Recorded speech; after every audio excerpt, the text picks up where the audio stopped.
যেমন কপি করছেন, কপিতে ঢলে পড়া রোগ, গোড়া থেকে পচে ওঠে, মাটি শোধন করলে এই সমস্যাটা আপনার 90% নিরসন হবে। আবার টমেটো লাগাইছেন, টমেটোর গাছ ঢলে পড়ে মরে যায়, বেগুন গাছ ঢলে পড়ে মরে যায়। এই মাটি শোধন করলে দেখবেন যে এই ধরনের সমস্যাগুলো 90% নিয়ন্ত্রণ হয়। আসসালামু আলাইকুম প্রিয় দর্শক, আজ আপনাদের মাঝে নতুন আরেকটি ভিডিও নিয়ে আসছি। তা হলো আজকে এই মাটি সম্পর্কে বিস্তারিত একটা কথা বলবো, তা হলো মাটি শোধন। এই যে আমি এখন যে মাটিতে দাঁড়িয়ে কথা বলতেছি, এই মাটিতে হয়তো খুব শীঘ্রই হয়তোবা কেউ কপি করবেন, কেউ আলু লাগাবেন, আবার কেউ বেগুন করবেন, কেউ টমেটো লাগাবেন। তো এই মাটিগুলো শোধন করা খুব জরুরি। তাই আমি আজ এই মাটি শোধন সম্পর্কে বিস্তারিতভাবে কথা বলবো, তাই ভিডিওটি না টেনে সম্পূর্ণ ভিডিও দেখার চেষ্টা করবেন। আমি প্রথমে কথা বলবো মাটি শোধন কি। এটা অবশ্যই প্রথমে জানা দরকার যে মাটি শোধন কি। মাটি শোধন অর্থাৎ মাটি থেকে বিভিন্ন ধরনের ক্ষতিকর জীবাণু, ব্যাকটেরিয়া, ক্ষতিকর ছত্রাক, সেই সাথে আগাছাকে ধ্বংস করে মাটিকে উপযুক্ত ফসলের উপযুক্ত জমি নির্বাচন করা বা তৈরি করাকেই কিন্তু মাটি শোধন বলে। অনেকে হয়তো বলবেন যে মাটি শোধন করে আমার কি লাভ, কি উপকার। আমি সে সম্পর্কে কথা বলবো। মাটি শোধন কেন করবেন আপনারা খুব ভালো করে খেয়াল করে দেখবেন। একটা জমিতে যখন বরাংবার একই চাষ করা হয়, যে জমিতে কপি করেন আপনারা হয়তো প্রতি বছরে ওই জমিতেই কপি করেন, যে জমিতে ধান লাগান আমরা প্রতি বছরে ওই জমিতেই ধান লাগাই, আবার যে জমিতে বেগুন করা হয় সেই জমিতে কিন্তু প্রতি বছরে বেগুন করা হয়। যেমন এই জমিতে শশা করা ছিল, এখন কিন্তু আবারও শশা করবেন। একই জমিতে বারবার একই সময় একই ফসল ফলাতে গেলে তখন মাটিতে আমরা যে পরিমাণ সার, বিভিন্ন ধরনের কীটনাশক, ছত্রাকনাশক, বিশেষ করে কেমিক্যাল যুক্ত, সবগুলো তো কেমিক্যাল থেকে তৈরি, এই কেমিক্যালগুলো মাটিতে বারবার পড়তে করতে এই কেমিক্যালগুলো একসময় অ্যাসিডিক হয়ে যায়, কখনো আবার লবণাক্ত হয়ে যায়। এই কারণে মাটি শোধন করা খুবই জরুরি। তো এই মাটি শোধন করলে আপনার উপকার কি? যেমন কপি করছেন, কপিতে ঢলে পড়া রোগ, গোড়া থেকে পচে ওঠে, মাটি শোধন করলে এই সমস্যাটা আপনার 90% নিরসন হবে। আবার টমেটো লাগাইছেন, টমেটোর গাছ ঢলে পড়ে মরে যায়, বেগুন গাছ ঢলে পড়ে মরে যায়। এই মাটি শোধন করলে দেখবেন যে এই ধরনের সমস্যাগুলো 90% নিয়ন্ত্রণ হয়। আবার বেগুনের আরেকটি সমস্যা, তা হলো পাতা চকরা বকরা হয়ে যায়, সাদা হয়ে যায়। যদিও এটা সাদা মাছির থেকে আসে, কিন্তু মাটি শোধন করলে এখানে বিভিন্ন ধরনের যে পোকামাকড়ের যে ডিমগুলো, লার্ভাগুলো, সেগুলো কিন্তু নষ্ট হয়ে যায়। তাই মাটি শোধন করা অবশ্যই জরুরি। আর মাটি শোধন করার জন্য 4টি পদ্ধতি আপনারা ব্যবহার করতে পারেন। আমি এই 4টি পদ্ধতি বিস্তারিতভাবে কথা বলবো। মাটি শোধনের আরও অনেক পদ্ধতি আছে, আপনি চাইলে অন্য পদ্ধতি ব্যবহার করতে পারেন। আমি 4টি পদ্ধতি সম্পর্কে আজকে কথা বলবো।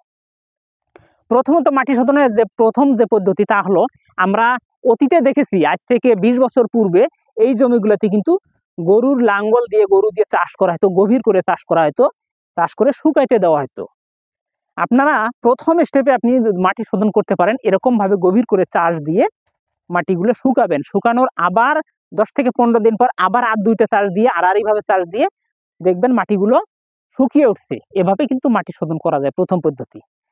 দ্বিতীয়ত কথা হলো আরেকটি পদ্ধতি মাটি শোধন করা যায়, তা হলো মাটিতে জৈব সার প্রয়োগ করা। আপনি ট্রাইকো কম্পোস্ট বলেন, আবার ভার্মি কম্পোস্ট যেটাকে বলা হয়, এই ভার্মি কম্পোস্ট, তারপর আবার ট্রাইকো কম্পোস্ট, ট্রাইকোডার্মা সমৃদ্ধ যে জৈব সারগুলো, এ দিয়েও কিন্তু মাটি শোধন করা যায়। এইভাবে মাটি শোধন আপনি প্রতি শতাংশ মাটিতে অবশ্যই আপনাকে মিনিমাম 10 কেজি পরিমাণ জৈব সার প্রয়োগ করতে হবে, তাহলে মাটি পুরোপুরিভাবে শোধন করা সম্ভব।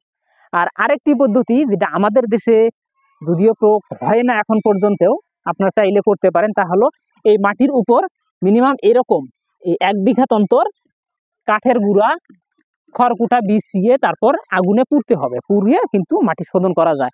আর উন্নত বিশ্বের দেখবেন যে বড় বড় যে আমরা যে ট্রাক্টরগুলো যে হালমারি করি, হালমারি করা ট্রাক্টরের পিছনে কিন্তু আগুন লাগানো থাকে, এই আগুন দিয়ে তারা পুড়ে দেয়। কিন্তু এখন কথা হলো আমাদের দেশের আমরা যে পরিমাণ জমিতে চাষাবাদ করি, যেমন মনে করেন এখানে এই যে আমি যে প্লটে দাঁড়িয়ে আছি, এখানে 33% একটা জমিন, এই জমিতে যদি আপনি এরকম ভাবে যদি কাঠের গুঁড়া কিংবা খড়কুটা দিয়ে যদি পুড়ে দিতে চান, তাহলে আপনাকে মিনিমাম 2 টন কাঠের গুঁড়া লাগবে। 2 টন কাঠের গুঁড়া কিন্তু অনেক দাম, কিন্তু আমাদের দেশে ওই পরিমাণ জ্বালানি নাই যে আমরা এই পরিমাণ কাঠের গুঁড়া দিয়ে আমরা মাটি শোধন করতে পারবো। আর চতুর্থ যে স্টেপ নিয়ে আমি কথা বলবো, তা আপনি একটু মনোযোগ সহকারে শোনার চেষ্টা করবেন। তা হলো যেমন এই জমিগুলা যে এখানে আপনি যে ব্লিচিং পাউডার, যে বাজারে কিন্তু ড্রামজাত ব্লিচিং পাউডার পাওয়া যায়, এই ব্লিচিং পাউডার প্রতি শতাংশে আধা কেজি পরিমাণ, তাহলে 33 শতাংশে আসতেছে আপনার 16 কেজি, 16 থেকে 20 কেজি পরিমাণ এই ব্লিচিং পাউডার এই জমিগুলোতে 2টি চাষ দেওয়ার পর ছিটিয়ে রাখবেন। আর ছিটানোর সময় অবশ্যই নিজের নিরাপত্তা বজায় রাখবেন, কারণ ব্লিচিং পাউডার কিন্তু অনেক ধারালো পদার্থ, আপনার হাত পুড়ে যেতে পারে। তাই আপনি গ্লোভস ব্যবহার করবেন, অবশ্যই গ্লোভস ব্যবহার করে ছিটিয়ে রেখে এরপর 15 দিন, অন্ততপক্ষে 15 দিন সেখানে কোনো প্রকারের ফসল করবেন না, মাটিগুলো শুকাবেন। বৃষ্টি আসুক আর রোদ আসুক সমস্যা নাই। এরপর 10 দিন পর অবশ্যই আর 2টি আড়াআড়িভাবে চাষ দিবেন। চাষ দিয়ে তার 5 দিন পর আপনি আপনার উপযুক্ত ফসল রোপণ করতে পারেন, এতে আর সমস্যা হবে না। আমি প্রথমে যে কথাটি বলছিলাম যে জমি গভীর করে চাষ দিয়ে মাটি শুকিয়ে যে আমরা মাটি শোধন করতে পারি, কিন্তু এখন এই মুহূর্তে এখন কিন্তু বর্ষাকালের শেষের দিক, এখনো কিন্তু আকাশে বৃষ্টি বাদল অনেক বেশি পরিমাণ। এখন যদি এই মাটিটা যদি আমরা চাষ দিয়ে রাখি তা কিন্তু শুকাবে না, কারণ বৃষ্টির পানিতে আবারও ভিজে যাবে। তাই আমাদের দেশের জন্য এই সময়ের জন্য এই ফসলের জন্য দেখা গেল এইভাবে মাটি শুকিয়ে শোধন করা খুব মুশকিল। তাই আমাদের জন্য এই মুহূর্তে সব থেকে বেশি যে উপযুক্ত তা হলো আপনি জৈব সার ব্যবহার করতে পারেন। দ্বিতীয়ত আমি যেটা বললাম, চতুর্থ যে স্টেপটা বলছিলাম তা হলো ব্লিচিং পাউডার দিয়ে মাটি শোধন করা। হয়তোবা অনেকে বলতে পারেন যে ভাই ব্লিচিং পাউডার অনেক বেশি দাম, এত দাম দিয়ে আমরা কিভাবে আমরা মাটি শোধন করব। কিন্তু আসলে এই ধারণাটা ভুল, কারণ আমরা হয়তো ব্লিচিং কিনতে গেলে অল্প একটু ব্লিচিং কিনে আনি, কিন্তু অল্প একটু ব্লিচিং দেখা যায় স্বর্ণের মতো দাম দিয়ে নেয়। কিন্তু আসলে ব্লিচিং এর দাম এত নয়। একটা 30 কেজি ওজনের একটা বড় ড্রাম, এর দাম হবে আপনার 2000 থেকে 2500 টাকা। এই পরিমাণ দাম আপনি 30 কেজি ব্লিচিং পাউডার পাচ্ছেন। এই 30 কেজি ব্লিচিং পাউডার কিন্তু আপনি 33% 2 বিঘা জমি আপনি শোধন করতে পারেন।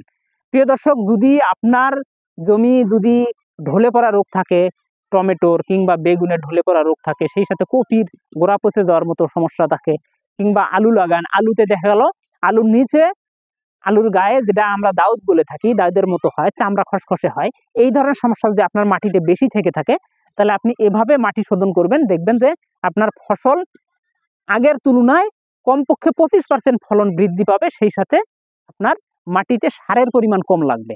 তাই মাটি শোধন করা আমাদের দেশের জমি অনুযায়ী মাটি শোধন করা কিন্তু অত্যন্ত জরুরি। তাই আমি বলবো যে আপনি যে কোনো ফসল করতে চান, যদি আপনি খুব সহজে কৃষিতে স্ট্রাগল করতে চান কিংবা আপনি কৃষিতে অনেক বেশি গেইন করতে চান, তাহলে অবশ্যই আপনাকে মাটি শোধন করতে হবে।